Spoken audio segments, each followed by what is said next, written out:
How easy is it to get up in the morning when you know you're not doing all that it takes? It's not very easy at all. You can just lay there awake thinking, oh, what's a few more minutes in bed? It won't matter much anyway. Wrong. It does matter. It will matter.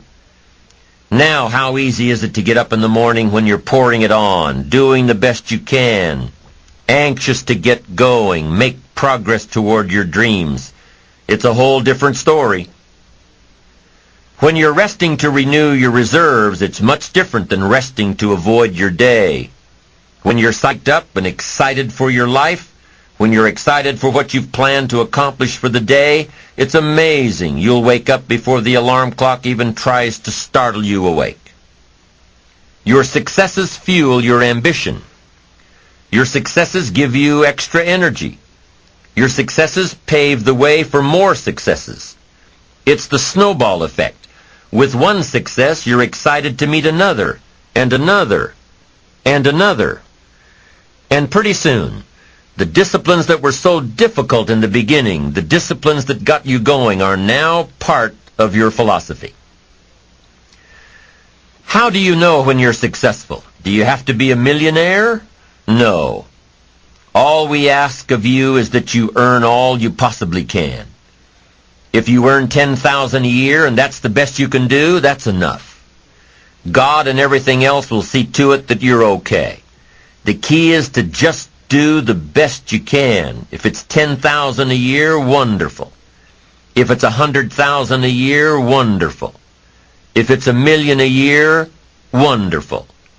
It doesn't matter $10,000 a year or $1 million a year.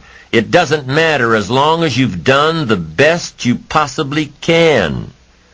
Earn the most you possibly can. Be the most you possibly can. And here's why. The essence of life is growth. The essence of life is growth, to do the best you can.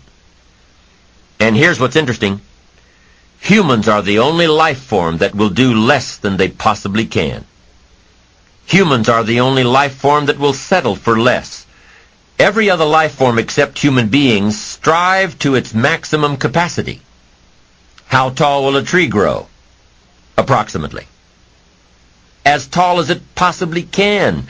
You never heard of a tree growing half as high as it could. No, trees don't grow half. Trees send their roots down as deep as possible, stretch their limbs up as high as possible, produce every leaf possible and every fruit possible. As a matter of fact, you never heard of a human physically growing half. We keep growing until we're done. Now that's a part of life we can't control. It's genetically coded. And that's probably why we keep growing till we're done. Because we can't control that part. It's the rest of our growing that we control. The growing of our minds, the expansion of our minds, that we can control. And that's what tends to get away from us. All life forms inherently strive to their max except human beings. Now, why wouldn't human beings strive to their maximum possibility? Here's why. Because we've been given the dignity of choice. It makes us different than alligators and trees and birds. The dignity of choice makes us different than all other life forms.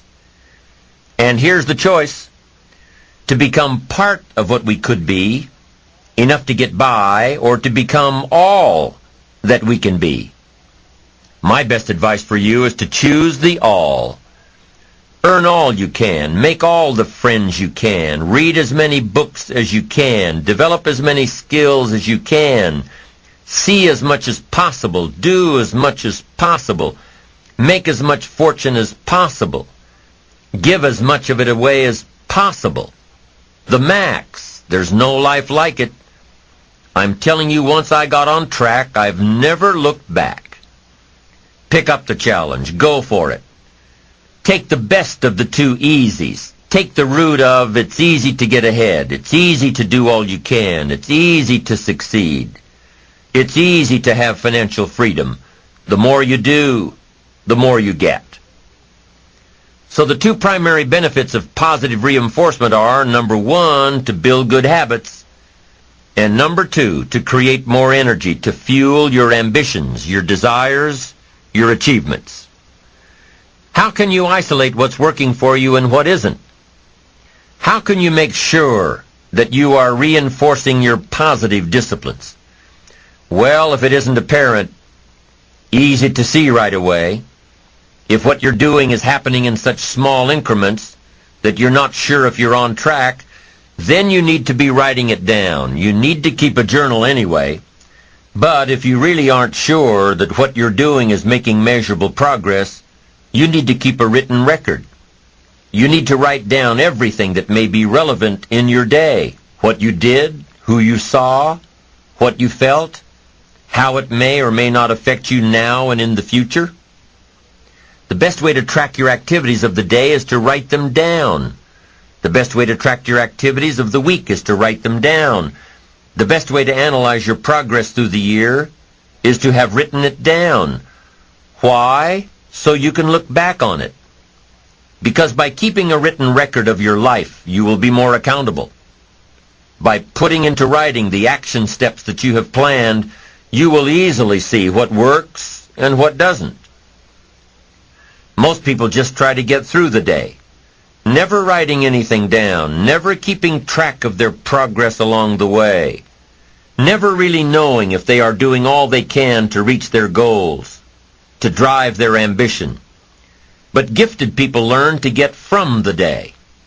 They don't let a day end without picking up some valuable experience, some emotional content, some idea that may positively affect their future. To get the most from a day, to learn the most from a day, you need to be able to reflect on the day. And how can you reflect on a day unless you record it in history?